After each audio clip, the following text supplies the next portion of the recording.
Bank Indonesia menyebut penjualan retail Indonesia pada April 2022 tumbuh positif. Tren tersebut diperkirakan berlanjut pada Mei 2022 meski ada perlambatan.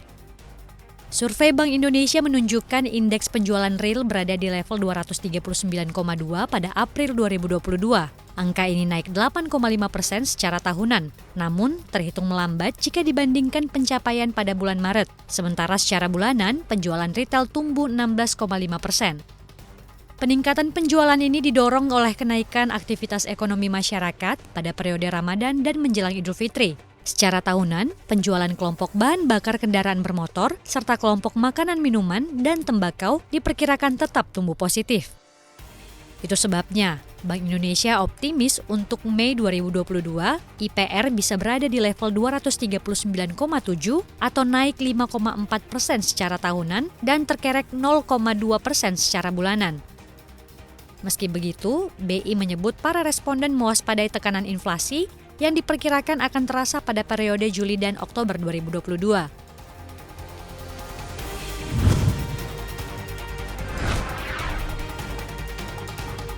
Menteri Koordinator Kemaritiman dan Investasi Luhut Binsar Panjaitan mengatakan, pemerintah akan memberikan kesempatan kepada eksportir CPO yang tidak tergabung dalam program sistem digital Simira dapat tetap melakukan ekspor CPO dengan syarat membayar biaya tambahan $200 AS per ton. Dengan demikian, eksportir yang tidak ikut program minyak curah rakyat berbasis wajib pemenuhan domestik harus membayar 3 tarif sekaligus, yaitu bea keluar ekspor, pungutan ekspor BPD PKS, dan tambahan $200. Sebelumnya, Kementerian Perdagangan berjanji bea keluar ekspor akan mengalami penyesuaian maksimum di $288 Amerika Serikat dengan pungutan ekspor di rentang $200 hingga $488 Amerika Serikat tergantung pada pergerakan harga CPO global. Pemerintah menyebut ini adalah bagian dari kebijakan untuk mempercepat penyaluran ekspor sekaligus pengendalian minyak goreng agar tidak merugikan petani, pelaku usaha, serta masyarakat luas.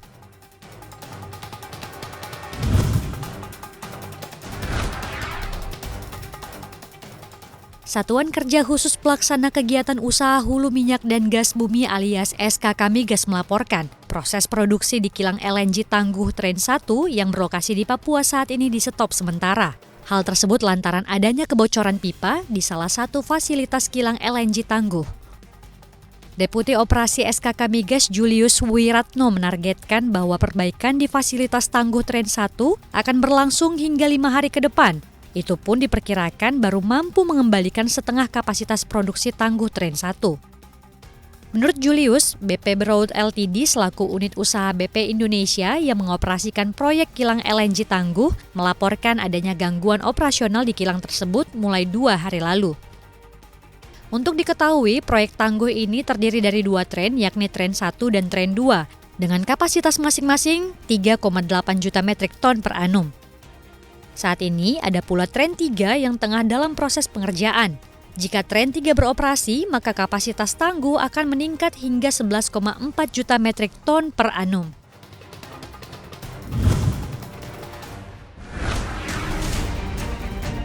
Raksasa e-commerce Alibaba Group Holding harus rela membayar denda 39 triliun rupiah sepanjang 2021 atas tuduhan praktik monopoli yang digulirkan pemerintah Cina.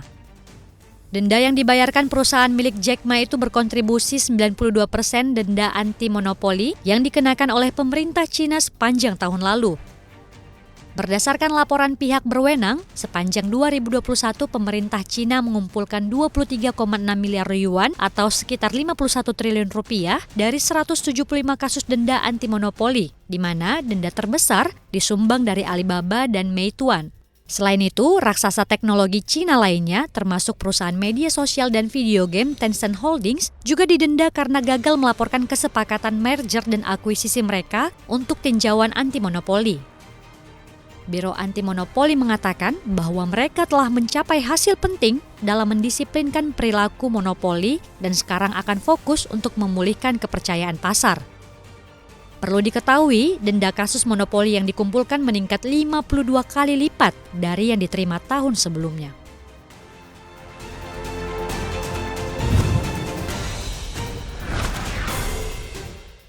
Parlemen Eropa menyetujui undang-undang yang melarang penjualan kendaraan emisi karbon dioksida baru atau berbahan bakar fosil per 2035 mendatang. Pemungutan suara ini mendukung pilar utama dari rencana Uni Eropa untuk mengurangi emisi pemanasan bumi 55% pada tahun 2030. Aturan ini juga akan mempercepat peralihan Eropa ke kendaraan listrik, termasuk mendorong produsen mobil untuk berinvestasi besar-besaran dalam kendaraan listrik. Parlemen menilai transportasi saat ini menghasilkan 1/4 emisi dan gas rumah kaca dan terjadi peningkatan dalam beberapa tahun terakhir. Produsen mobil seperti Ford dan Volvo secara terbuka mendukung rencana Eropa untuk menghentikan penjualan mobil bermesin bakar pada tahun 2035. Namun tidak sedikit pula yang pesimistis dengan rencana tersebut. Diketahui hingga tahun lalu, mobil listrik dan kendaraan hibrida plug-in baru 18% dari mobil penumpang baru yang dijual di kawasan Benua Biru.